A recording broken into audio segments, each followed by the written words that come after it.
요한계시록 3장 7절부터 10절까지 왔습니다. 오늘 이제 재미난 동화 얘기부터 한번 해볼까요? 한 마을에 아주 의가 좋은 형제가 살고 있었어요. 동생과 이제 형님이죠. 형과 아우는 이제 부모에게 물려받은 그런 농가 밭을 함께 이렇게 일고 있었는데 그 동생이 결혼을 했어요. 그러니까 이제 세 가정을 가졌잖아요.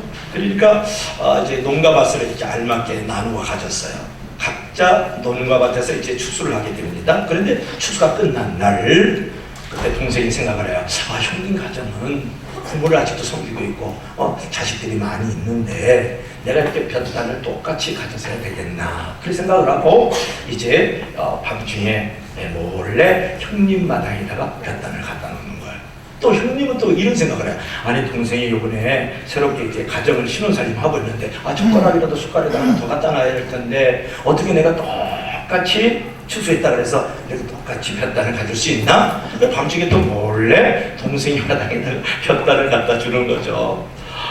그날 저녁부터 형과 아우는 서로의 볕단을 몰래 갖다 놓고 이제 왔는데 도무지 자기 마당에 볕단이 줄지 않았다 그런 말이에요.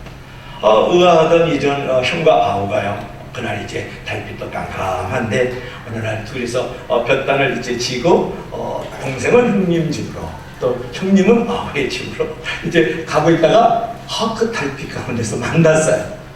얼마나 여러분 행복한 밤이었을까요?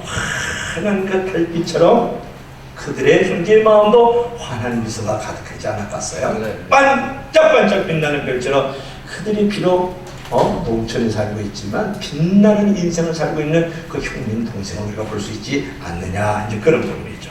형제 사랑의 아름다움을 느끼지 않습니까? 자, 오늘 성경에 나오는 이 빌라델피아 교회는 형제 사랑 교회라는 이름이에요. 원래 빌라델피아라는 이름은 뭐냐면 형제 사랑 그런 뜻을 갖고 있어요. 형제 사랑 교회, 빌라델피아 교회는 형제 사랑이라는 이름의 교회명을 갖고 있었는데요. 자, 왜 거기가 형제 사랑이라는 이름을 갖게 되었을까? 그것이 중요하지 않겠습니까? 여러분, 페르가몬 왕국 시대에 이 지역의 통치자였던 현재 지금 빌라델피아 지역 알레세히라는 오늘날의 그 지역의 그 통치자가 누구였냐면 에무메네스 2세라는 사람이에요. 전쟁에 나갈 때마다 이 동생이요 정치라든지 군사라든지 또 백성들을 이끌어가는 지도력이 매우 탁월해요. 그래서 동생 아탈로스 2세에게 이 에무메네스 2세가 형님이 동생에게 내정을 맡기고 전쟁터로 나가는 거예요. 여러분 이게 쉬울 것 같습니까? 어렵습니다. 그런데 이 동생이요 당시 로마에서요 국민의 지지를 엄청 받았거든요. 인지도 높았어요. 백성들한테 지지도도 많이 높았어요. 그래가지고 이 로마에서 이 아탈로스 2세를 이 동생을 갖다가 왕위로 딱 오르게 해가지고 이를 이용하면 좋겠다 이렇게 생각을 하고 이제 아탈로스를 꼬셔요. 이 로마 황제가 야, 내 말 잘 들어. 그러면 너가 왕이 될 거고 형님을 정리하고 네가 이 백성들을 다스리면 좋지 않겠니? 그랬더니 여러분 같으면 아멘 했을지도 모르지만은 이 아탈로스 2세는 그러지 않았다는 거예요. 이런 죄의 거절로 어찌 내가 형님을 잘라버리고 내가 왕이 될 수 있습니까? 이렇게 거절을 하고서는 이제 로마 황제의 말을 듣지 않았다는 거예요.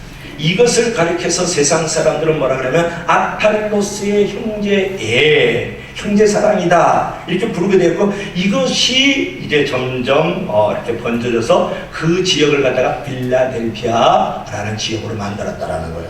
여러분 이 빌라델피아라는 말은 뭐냐 그러면 원래는 필로스 사랑. 여러분들이 잘 아는 게 아가페, 에로스, 필로스 이런 사랑의 여러 가지 종류 가운데 하나가 뭐냐면 아가페는 희생적인 사랑, 에로스는 이성적인 사랑, 필로스는 형제 사랑, 부모 사랑 그런 거 아니겠습니까? 이 필로스라는 단어와 더불어 형제라는 아데포스가 합쳐가지고 빌라델피아가 된 거예요. 그러니까 형제라는 말하고 사랑하고 합친 말이 됐으니까 무슨 말이에요? 형제 사랑이죠. 형제 사랑이라는 뜻이 뭐냐면 빌라델피아다. 이제 그런 부분이죠.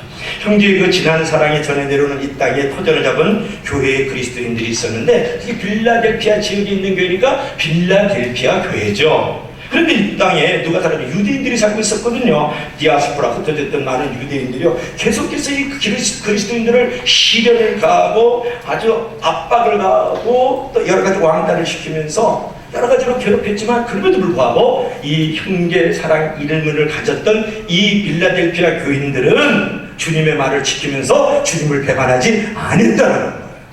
아니했다. 얼마나 아름다운 교회였을까요? 오늘날 21세기에 이 많은 교회들이 이 빌라델피아의 그 성도와 그 교회를 얼마나 본을 받아야 될까요? 그럼 이 빌라델피아 지역은 어떤 교회였을까요? 어떤 지역이었을까요? 사대에서 동쪽으로 한 45km 정도 떨어지는데요. 이 빌라델피아는 헤르무스 강의 지류인 코카무스 강변에 자리를 했는데 이 지역의 특별하게 보면 화산이 자주 일어난다는 거예요. 우르릉, 쿵쾅, 우지직 이런 소리들이 많이 나면 도시에 살았던 사람이 빨리 다른 도시로 갔다가 그 소리가 안 나면 돌아오곤 했대요. 그 고대 역사가들은 이 빌라델피아를 지진이 가득한 도시였다 그렇게 얘기를 해요.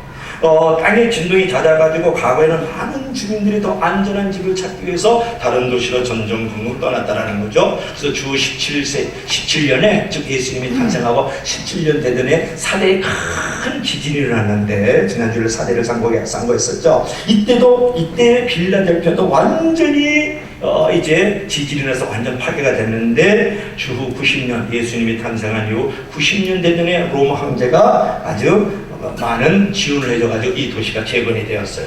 그 도시 안에 살고 있는 예수 그리스도를 믿는 사람들이 빌라델피아 교회, 빌라델피아 성도다. 이제 그런 부분이죠. 자, 그러면 오늘 본문에는 7교회 중에 6번째로 빌라델피아 교회에 하신 이 주님의 말씀이 나오는데 성경에는 수많은 교회들이 나오지만은 이 언급할 때마다 마음이 따뜻해지고 이 감동이 되어지는 교회가 있는데 그 중에 하나가 빌라델피아 교회라는 거예요. 자, 먼저 우리 빌라델피아 교회의 편지하는 주님의 모습이 어떤 모습으로 나와 있습니까? 자, 우리 한번 7절 한번 읽어볼까요? 자, 그 감동이 되는 교회, 그 마음이 따뜻해지는 이 교회를 향한 주님의 모습이 어떤 모습으로 묘사되어 있을까요? 자, 한번 7절 한번 읽어볼까요? 우리 다 같이 시작. 거룩하고 진실하사 다윗의 열쇠를 가지신 이 곧 열면 닫을 사람이 없고 닫으면 열 사람이 없는 그라고 길게 묘사가 되어 있죠. 뭐라고 했습니까? 거룩하고 진실하사 다윗의 열쇠를 가지신 이 열면 닫을 사람이 없고 닫으면 열 사람이 없는 사람, 그분이라고 묘사를 하고 있죠. 누구를? 예수님을 말이죠. 자, 이제 이 본문을 보니까 어떤 말씀이 있습니까? 문을 여는 것과 메시지가 있죠. 그죠? 다윗의 열쇠, 또 문 얘기가 나왔지 않습니까? 그 예상대로 주님이 빌라델피아 교회에 어떤 메시지를 주시는지 한번 보세요. 8절 말씀을 보겠습니다. 8절 말씀. 볼지어다 내가 내 앞에 열린 문을 두었다. 능히 닫을 사람이 없다. 이렇게 얘기를 하고 있는 거예요. 여러분, 다윗의 열쇠는요, 메시아가 되신 그리스도의 권수를 의미하는 거예요. 다윗의 열쇠는 열린 문은 무엇을 말할까요? 기회의 문을 말하는 거예요. 문이 열렸다. 그건 기회의 문을 말하는 거예요. 이 메시아 되신 주님이요, 이 권세의 열쇠를 가지고 교회 앞에 문을 열고 계시다라는 거예요. 그는 이 문을 열 수도 있고 이 문을 닫을 수도 있는 권위를 갖고 계시는데 그분이 문을 열어놓으셨다라는 거예요. 드디어 기회의 문이 되었다라는 거예요. 예수님께서 활짝 기회의 문을 여신 거예요. 복음을 전할 수 있는 기회의 문, 또 사랑할 수 있는 기회의 문은, 또 섬길 수 있는 기회의 문을 열어주셨다라는 거예요. 여러분, 얼마나 큰 축복의 말씀입니까? 그리고 계속해서 주님은 이 빌라델피아 교회를 칭찬하는데요. 계시록 7교회 중 2교회만 책망이 없고 칭찬이 있어요. 칭찬만 했어요. 어떤 교회일까? 하나는 서머나 교회, 하나는 빌라델피아 교회. 이 서머나 교회는 두 번째로 우리가 상고를 했는데 많은 고난과 핍박 속에서도 순교를 했어요. 거기 무슨 책망할 것이 있겠어요. 그래서 주님이 서머나 교회를 칭찬하네요. 이 빌라델피아 교회는요, 주님께서 책망이 없이 칭찬만 말씀하는데 서머나 교회보다도 이 빌라델피아 교회를 더 생생한 어조로 칭찬을 많이 해주고 계시다는 거예요. 그처럼 빌라델피아 교회는요, 요한계시록 7교회 중에서 가장 주님을 사랑했고 주님의 사랑받는 교회가 무슨 교회다? 빌라델피아 교회다. 자, 그럼 빌라델피아 교회는 어떤 교회였기 때문에 책망이 없고 칭찬만 받았을까요? 자, 빌라델피아 교회는 어떻게 하나님 앞에 응답받음으로 말미암아서 책망이 없고 칭찬만 받았을까요? 첫째로 따라서 최선을 다하는 교회. 자, 다 같이 최선을 다하는 교회. 최선을 다하는 교회. 자, 어떤 교회이기 때문에 최선을 다했을까요? 자, 8절 한번 읽어봅시다. 우리 8절 다 같이 시작. 볼지어다 내가 내 앞에 열린 문을 두었으되 능히 닫을 사람이 없으리라. 내가 내 행위를 하니 내가 적은 능력을 가지고도 내 말을 지키고 내 이름을 배반하지 아니하였도다. 여기서 우리가 주목해야 될 단어는 뭐냐면 내가 적은 능력을 가지고도 나의 말을 지켰고 내 이름을 배반치 아니하였도다. 여러분, 내가 적은 능력을 가지고도라는 말은 뭐냐면 빌라델피아가 큰 교회가 아니었다라는 거예요.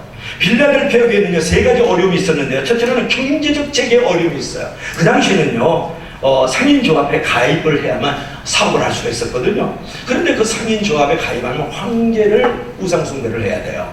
그리고 또 다른 신전에서 그들의 그 요란한 잔치에 의무적으로 참여하지 않으면 그 상인조합에 들어갈 수가 없어요. 여러분, 한마디로 상인조합에 가입하지 않으면 가난하게 살 수밖에 없었다는 그런 체제 속에서 빌라델피아가 있었다는 거예요. 빌라델피아 교회가. 그 다음에 둘째로는 뭐냐면 흩어졌던 유대인들이 그들을 괴롭혔어요. 9절 말씀인데요. 왜냐하면 그 그리스도인들은 그래요. 예수님만이 우리의 유일한 주십니다. 그분만이 우리의 구원자십니다. 이렇게 고백하니까 이 유대인들이 하는 말, 이놈들은 유일하게 아주 그냥 유별나게 아주 그냥 굴고 있네. 이거 왕따시켜야 돼. 하나님은 우리 하나님이거든. 그리고 하나님의 나라는 우리 거야. 하나님은 우리 거단 말이야. 라고 얘기하는 사람들은 유대인들이거든요. 그러니까 유대인들이 그리스도인들의 이웃사촌이 아니라 더 괴롭히는 거예요. 그 다음에 세 번째로는 불완전한 삶의 기반, 이 자연재해에 의해서 조금 전에 그랬죠. 시시때때로 으릉으릉거려요. 우지직 그래요. 그 다음에 지진이 자주 있었기 때문에 도시를 떠나다가 돌아오는 일이 너무 많았었거든요. 그러면 삼중고를 갖고 있잖아. 빌라델피아 성도와 교회는 삼중고를 갖고 있다. 누구처럼? 하여튼 헬렌켈레처럼 삼중고를 갖고 있을 때 하나는 뭐냐면 경제적인 고통이 있는 거예요. 거기 가입하면 우상성이니까 그 가입을 안 하는 거야. 두 번째로는 종교적인 핍박이 있는 거예요. 나는 예수 그리스도를 믿는데 유대인들이 계속 왕따를 시키고 괴롭히니까요. 세 번째로는 뭐가 있습니까? 자연적인 매우 어려운 환경을 지금 갖고 있는 거예요. 삼중고를 갖고 있었던 이 빌라델피아 성도와 교회들을 여러분은 어떻게 생각합니까? 이 세 가지 우겨싸움을 모두 감당하기에는 이 빌라델피아 교회 성도에게 있는 능력이 너무 작고 보잘것없었다. 너무 작은 능력을 가졌다라고 지금 얘기하고 있는 거예요. 그리고 이런 성도의 모습을 작은 능력이라고 지금 사도 요한이 표현하고 있거든요. 이런 작은 능력을 가지고도 이 빌라델피아 교회는 주님의 말씀을 지켰고 주님의 이름을 배반하지 않았고 구원의 열정이 뜨거웠다. 성교만이 하고 사랑만이 했던 교회가 바로 이 빌라델피아 교회예요.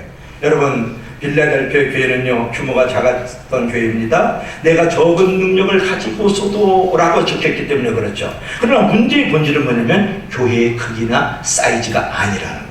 아멘. 하나님이 크게 보는 것은 교회의 건물이 크냐, 재정이 많이 있느냐, 사람의 숫자가 많이 있느냐로 그것을 갖다가 크고 작다라고 생각하지는 하는 것이 아니라 주님이 보시는 것은 순종의 여부인 줄로 믿을 수 있기를 바랍니다. 아멘. 빌라델피아 교회는 유명한 사람이 세운 교회나 높은 사람이 출석하는 교회가 아니었고 교인 수가 많고 건축이 잘 된 그런 교회가 아니었다라는 거예요. 그럼에도 불구하고 적은 능력을 가지고도 최선을 다해서 말씀대로 살려야 했고 배교의 자리에 얼마든지 나갈 수 있음에도 불구하고 주님의 이름을 배반하지 않고 영혼을 구원하려 때 앞장섰던 교회가 빌라델피아 교회다. 아멘. 지금도 알레세이라 그러는데요, 15,000명 인구 가운데 5,000명이 예수를 믿는다는 거 아니에요. 터키 땅에서.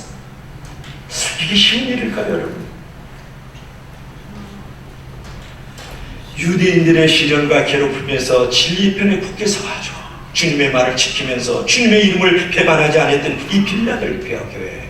여러분, 이 빌라델피아 교회의 모습이 얼마나 우리에게 힘을 줍니까? 얼마나 여러분 아름다운 우리의 모범이 되고 있습니까? 여러분, 성도와 교회가 물질과 능력과 기회가 없다고 한탄할 필요가 없는 것을 가르쳐주지 않습니까? 보다 많은 영혼을 구원하는 열정이 있고 주님 말씀에 굴복하면서 거룩한 영향력을 끼치고 있다 그러면 그것이 바로 교회의 큰 자산이고 하나님께서 그것을 보고 큰 교회라고 칭찬하는 줄로 믿을 수 있기를 바랍니다. 아멘. 그래서 주님이 보시는 것은 현재 어떤 여건이 있느냐 그걸 보는 게 아니에요. 현재 여건에서 최선을 다하고 있느냐를 보는 것이죠. 아멘. 여러분, 중요한 것은 얼마나 능력이 있느냐, 주님께서 그걸 보는 게 아니에요. 하나님 안에서 최선을 다하고 있느냐, 그것이 중요한 거죠. 빌라델피아 교회는 적은 능력을 갖췄지만 말씀을 지켰고 주님의 이름을 배반하지 않은 최선의 성도와 교회였다는 것이 중요한 것입니다. 아멘. 내가 주어진 여건이 어떤 거냐, 그게 중요한 게 아니에요. 얼마나 돈을 많이 갖고 있느냐, 얼마나 좋은 빌딩을 갖고 있느냐, 또 얼마나 많은 숫자를 갖고 있는 것이 중요한 게 아니고, 내가 주어진 환경에서 최고가 되려고 그러지 말고 최선이 되면 주님이 그것을 최고라고 그러는 줄 믿을 수 있기를 바랍니다. 이것이 중요한 거예요. 1등이 되려고 이럴 필요가 없이 주님이 보실 때에 최선을 보신다는 마음을 가지고 믿음으로 그 순결을 드리면 그것이 최고인 줄로 믿을 수 있기를 바랍니다. 그러면 사람의 가치나 의미는 최고가 되는 것에 있지 않고 최선을 다하는 데 있는 거예요. 오늘날 문제는 뭐냐? 내가 최고가 되려고 그러니까 늘 문제가 되는 거예요. 최고로 큰 빌딩을 갖는 교회, 너는 최고가 되든 너는 학교에서 1등 해야 되거든. 적어도 반에서는 1등 해야 되지 않나? 이게 오늘날 문제가 되는 거예요. 1등 하는 사람들이 그게 최선의 삶이 사는가요? 그렇지는 않잖아요.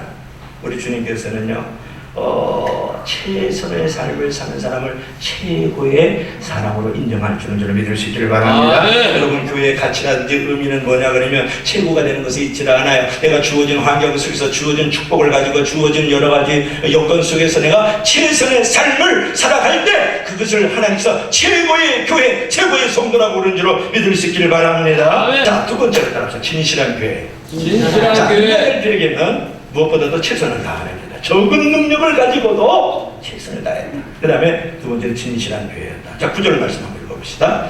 자, 숨 좀 죽이면서 우리 다 같이 시작. 보라, 사단을 해당하고 자칭 유대인 하나 그렇지 아니하고 거짓말하는 자들 중에서 몇들 내게 주어 그들로 와서 내 발 앞에 절하게 하고 내가 너를 사랑하는 줄 알게 하리라. 아멘. 이게 참 어려운 우리 성경을 보면 이제 고어로 썼을 뿐만 아니라 장문이 많아요. 아주 간단하게 얘기해 줄게요. 간단하게, 그러니까 원수가 빌라델피아 교회 성도와 교회에 무릎 꿇는 날이 온다. 그래서 하나님이 너희를 사랑하는 줄 알게 될 거야. 이 얘기예요, 이게. 근데 이게 좀 이게 문장이 길어요. 이런 기도 많이 해도 이게 깨달아지는 게 아니라니까. 공부를 해야 된다니까. 회당 얘기 나오는데, 회당이라는 건 시나고교라고 그러는데, 원래 이게 유대인들이요, 예배를 위해서 이렇게 집회 장소를 가지고 있잖아요. 그걸 시나고게 또는 이제 회당이라 그런 말을 해요. 근데 여기서 뭐라 그랬습니까? 보라, 사단의 회당. 그러니까 뭐라 그럽니까? 자칭 유대인이다 이렇게 말하면서 그들은 거짓말하는 자다 이렇게 얘기를 하고 있는 거예요. 여기 똑같은 말이에요. 이제 사단의 회당 또는 자칭 유대인, 여기 거짓말하는 자는 다 똑같은 부류를 말하는 거예요. 아주 잘못된 사람들이죠. 여러분, 사단의 회장이다 자칭 유대인이라고 하는 이 거짓말하는 자들이 빌라델피아 교회의 성도들 앞에 나와서 절하는 것을 보십시오. 그렇게 괴롭히고 그렇게 짓밟고 핍박하고 못살게 굴던 그들이 드디어 빌라델피아 교회 성도 앞에 절을 하는 것을 보세요. 무릎을 꿇는 것을 우리가 볼 수 있지 않습니까? 이 말씀은 뭐냐면 위선자들과 거짓말을 잘하는 사람들이 빌라델피아 교회에 와서 빌라델피아 교인들의 그 삶과 그 인격을 보고 감복해가지고 그 앞에 엎드리고 이 교회는 정말 주님이 사랑하는 교회구나 감탄했다라는 거예요. 그들이 그렇게 핍박과 모든 시련 속에서도 그런 삼중고 속에서도 결코 주님의 이름을 배반하지 않고 주님의 말씀을 지키면서 이 살아가는 그들의 삶, 그들의 인격을 보면서 그들이 무릎을 꿇었다는 거예요. 이 빌라델피아가 얼마나 진실한 교회입니까? 여러분, 그런 빌라델피아의 교회의 모습을 보면서 무엇을 느낍니까? 겉과 속이 똑같은 성도들, 겉과 속이 똑같은 교회를 우리가 볼 수 있지 않습니까? 다 그 교회가 되면 안 된다는 거지. 다 그 성도가 다 그 성도들이야. 예수 믿는 사람들 다 똑같은 놈들이지 뭘 그래요? 이런 소리 들으면 안 된다는 거예요. 오늘 우리 교회는 어떤 교회고 여러분은 어떤 성도냐 그걸 묻고 싶잖아요. 오늘 우리 시대 우리 사회가 직면한 가장 큰 문제는 뭐냐면 역할 모범을 하고 있는 성도와 교회를 만나기가 너무 어렵다. 본받을 만한 지도자를 상실한 이 비극의 세대 속에 우리가 살고 있어요. 겉과 속이 다 똑같아야 되지 않을까요? 이제 그 부분을 여러분에게 말씀을 드리는 거죠. 여러분, 진실한 삶은 반드시 승리한다는 것을 느끼기를 바랍니다. 아멘. 경험하기를 바랍니다. 아멘. 이렇게 기도하기를 바랍니다. 아멘. 믿을 수 있기를 바랍니다. 아멘. 빌라델피아 교회는 겉과 속이 똑같았다는 거예요. 어느 정도의 고통이 있음에도 불구하고 내가 적은 능력을 가지고 있음에도 불구하고 어떠한 상황에도 하나님의 말씀을 지켰고 하나님의 이름을 배반치 아니했기 때문에 나를 그렇게 핍박하고 괴롭히고 왕따를 시켰던 그들이 무릎을 꿇고 그들을 인정했다고 오늘 성경은 9절에 말씀하고 있잖아요. 여러분 신앙생활하면서 너무 눈치를 보거나 여론에 좌우될 필요 없죠. 중요한 것은 하나님 앞에 진실이에요. 여러분 진실은 실패가 없는 거예요. 진실은 패배가 없는 거예요. 아멘. 진실은 진리인 거예요. 아멘. 여러분 내가 진실로 살았다. 그런데 잊어버렸다. 빼앗겼다. 없어졌다. 그래서 진실이 패배했다고 말할 수 있는 거예요? No, 그렇지 않죠. 진실은 패배가 없는 거예요. 날마다 성공이에요. 아멘. 진실하게 살아서 내가 어려운 환경 속에서 내가 곤란한 중에 머물고 있다? 그러면 그걸 불행하다 그래요? 그건 당신의 가치관이 잘못된 거죠. 내가 진실하게 살았는데 빼앗겼어요. 없어졌어요. 손해보고 있어요. 다 무너졌어요. 그래도 그 사람은 성공했고 그런 사람을 행복하다 그러는 거예요. 가장 불행한 사람은 뭔지 아닙니까? 거짓으로 성공한 사람. 가장 불행한 사람은 어떤 사람입니까? 위선으로 성공한 사람. 어디에 서 있는 거예요? 오늘 성도들이요 진실이에요. 할렐루야. 아멘. 사도 바울이 그렇게 살았어요. 고린도서 4장에서 너에게나 다른 사람에게나 판단받는 것이 내게는 매우 작은 일이다. 눈치를 보고 여론에 너무 신경을 쓰며 위선자가 되거나 아무 일도 하지 못합니다. 사도 바울이 얘기하죠. 내가 하나님을 좋게 하라 사람을 좋게 하라. 여러분 사도 바울은 애매하고 억울한 소리를 들어도 그걸 갖고 따지지 않잖아요. 따지면 오해는 풀 수 있어도요 상처는 더 도지고 인간관계는 더 나빠지더라고요. 절대 따져서요 인간이 고쳐지는 거 아니에요. 그 사실을 알았기 때문에 사도 바울은 누가 억울한 소리 해도 못 들은 척 갖고 지나갑니다. 어떻게 그렇게 할 수 있습니까? 진실은 반드시 승리한다는 것을 믿고 있기 때문에. 여러분 진주는요 진흙탕 속에서도 진주고요 이미테이션 안에서도 진주요. 이미테이션 잘 모르죠? 모조품 안에서도 진주는 진주인 거예요. 또 빛나는 보석들 안에서도 진주는 진주인 거예요. 뭘 말합니까? 진실은 어디든지 진리라는 거예요. 빛난다는 거예요. 승리하고 있다는 거예요. 성공하고 있다는 거예요. 오늘 이것을 놓치면 안 돼요. 교회가 성도들이 이걸 놓치면 안 된다. 아멘. 왜 논밭에다가 교회를 쳐놓고서는 여기 건축허가 나와달라고 금식기를 왜 해요? 그러면 안 되잖아. 불법으로 건축을 해놨으면 벌금을 내야지. 아버지 벌금 안 내게 해놓고 그걸 가지고 40일 금식기도 들어가면 안 되잖아요. 불법 건축에서 무너뜨리고 벌금을 내야죠. 오늘 왜 교회가 그렇습니까? 꼼 잡는 게 매다? 무조건 성장하고 숫자가 많아지고 터가 넓어지고 또 이렇게 풍성해지면 다 질린 거야? 그렇죠. 그래서 남이야 무슨 말을 하든 우리 교회와 우리 성도들은 효모하게 신실하게 살면 반드시 나의 대적들이 우리의 무릎을 꿇게 되고 세상 사람들이 또 이웃에는 많은 사람들이 우리 교회를 인정하는 날이 오는 줄로 믿을 수 있기를 바랍니다. 자 마지막으로 따라합시다. 인내하는 교회. 인내하는 교회. 10절 한번 봅시다. 10절 한번 우리 다 같이 시작. 내가 나의 인내의 말씀을 지켰은즉 내가 또한 너를 지켜 시험의 때를 면하게 하리니 이는 장차 온 세상에 임하여 땅에 거하는 자들을 시험할 때라. 자 우리가 하나님의 말씀을 인내로 지키면요 장차 있게 될 아주 결정적인 시험의 때에 하나님이 우리를 지켜주시다. 할렐루야. 아멘. 여러분 결정적인 때에 우리를 승리를 주실 수 있는 것은 뭐냐면 인내로 말씀을 지킬 때, 인내하는 성도, 인내하는 교회가 될 때. 여러분 인내하고 참고 기다리는 능력은요 능력 중에서도 최고의 능력이 뭐냐면 인내하는 거예요. 아멘. 켈빈이 말했어요. 하나님은 반드시 약속을 지킨다. 중요한 건 사람은 그때까지 인내를 해야 한다. 할렐루야. 아멘. 이거 너무 중요하죠. 그죠? 인내하지 못해가지고 고생 태바가지로 하고 있고 아직까지도 우리를 괴롭히고 있는 사람이 누구냐면 아브라함이 올시다. 아브라함 말씀 너 약속의 자녀 줄 때 하늘의 별장은 땅에 모여라처럼 몰수이 많은 복을 줄게 그랬는데 아니 75세에 불륜을 당해가지고 지금 이제 벌써 20년이 많이 넘어가는데도 아직도 자식을 안 줘요. 그러니까 어디든 하갈 첩의 방으로 들어간다. 왜 첩의 방은 왜 들어가면 안 되지. 그래갖고 난 사람이 이스마엘, 그게 IS 이슬람 사람들이잖아요. 그래 아직도 우리가 그냥 그 고통 속에 살지 않습니까? 인내하지 않으면요, 그 인내가요 옆구리에 가시가 되는 거예요. 정갈 채찍이 되는 겁니다. 아주 무서워요. 그래서 하나님은 반드시 약속을 지켜주니까 인내하십시오. 아멘.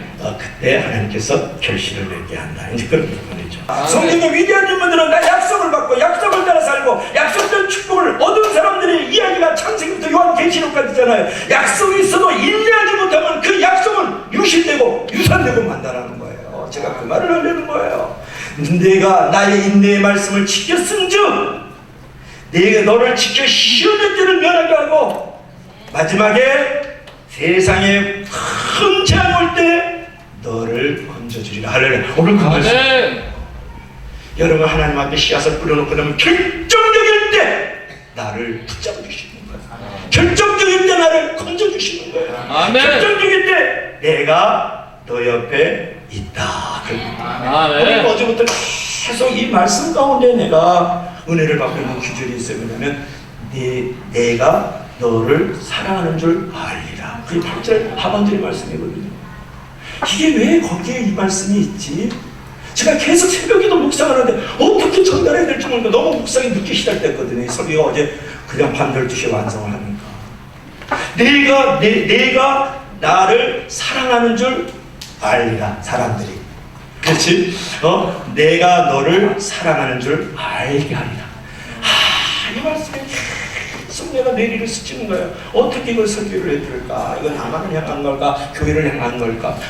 되게 궁금해하면서 오늘 새벽에도 어떻게 이거 설교 준비 다 해놨는데 흥성이 또 들려오는 거야. 내가 너를 사랑하는 줄 알게 하리라. 9절 하반절 말씀이에요.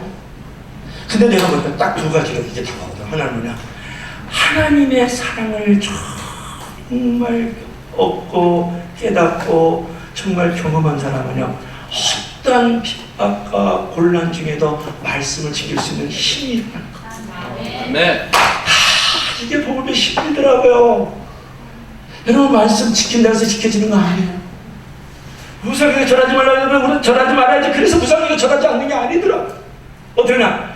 하나님의 사랑을 정말 십자가에서 나를 위해 죽으셨고 이미 하나님께서 나를 사랑하셔서 그 사랑이 내 마음 가운데 강물처럼 흘러넘치면 그 사랑의 힘이 우상을 절하지 않게 하고 세상과 타협하지 않게 하고 하나님의 말씀을 거역하지 않는 자로 만들어가는 거예요. 아멘. 이게 비밀이구나. 하나님의 사랑이 나를 넘어지지 않게 하는구나. 이걸 알았어요. 아멘. 이걸 알았다니까. 빌라델피아 교회에 있는 율법적인 행위로 너네 우상에게 절하지 말고 하나님의 말씀을 거역하지 말라 이 말을 들은 게 아니고 하나님의 사랑을 알았던 거예요. 네. 그래서 이것을 이겨나갈 수 있는 힘과 지혜와 위로와 소망과 믿음이 어디냐? 하나님의 사랑이 있더라. 아멘. 나를 위해 십자가에 달려 주시고 3일 만에 부활하셨고 하나밖에 없는 독생자를 아낌없이 내어주는 그 사랑을 이미 받은 자의 고백이 이렇게 나가는 거예요. 아멘. 그것이 그것뿐만이 아니고 결정적인 어려운 때 하나님이 계시다는 것을 알리라는 거예요. 나를 사랑하는 자는 나의 사랑을 이루리라. 나를 간절히 찾는 자는 나를 만나리라. 아멘. 이 말씀이더라고요. 두 가지 주셨잖아요. 그래서 그 로마의 그 트라이아너스 황제가 있는데요. 이 사람은 무지무지하게 나쁜 황제예요. 한마디로 얘기하면 핍박을 너무너무 많이 했거든요. 한 300년 동안.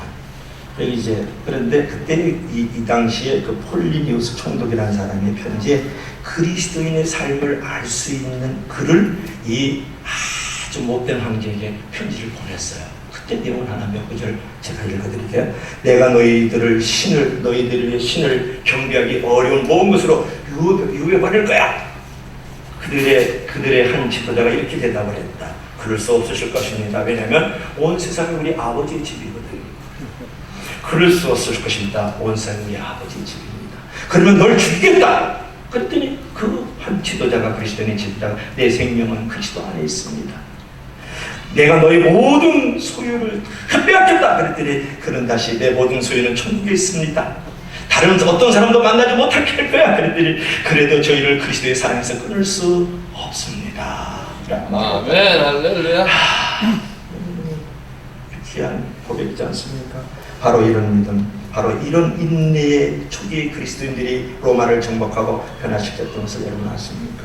이런 동일한 믿음, 동일한 인내가 우리 교회, 우리 성도들에게 있어야 될 줄로 믿을 수 있기를 바랍니다. 할렐루야. 아멘. 그러면 요약을 좀 해야 되겠습니다. 그러면 이렇게 최선을 다하는 교회, 또 진실한 교회, 이렇게 인내하는 교회에는 어떤 일에 약속을 주셨을까? 자, 12절 한번 읽어봅시다. 다 같이 시작. 이기는 자는 내 하나님의 성전의 기둥이 되게 하리니 그가 결코 다시 나가지 아니하리라. 내가 하나님의 이름과 하나님의 성 곧 하늘에서 내 하나님께로부터 내려오는 새 예루살렘의 이름과 나의 이름을 그 위에 기록한다. 기록죠.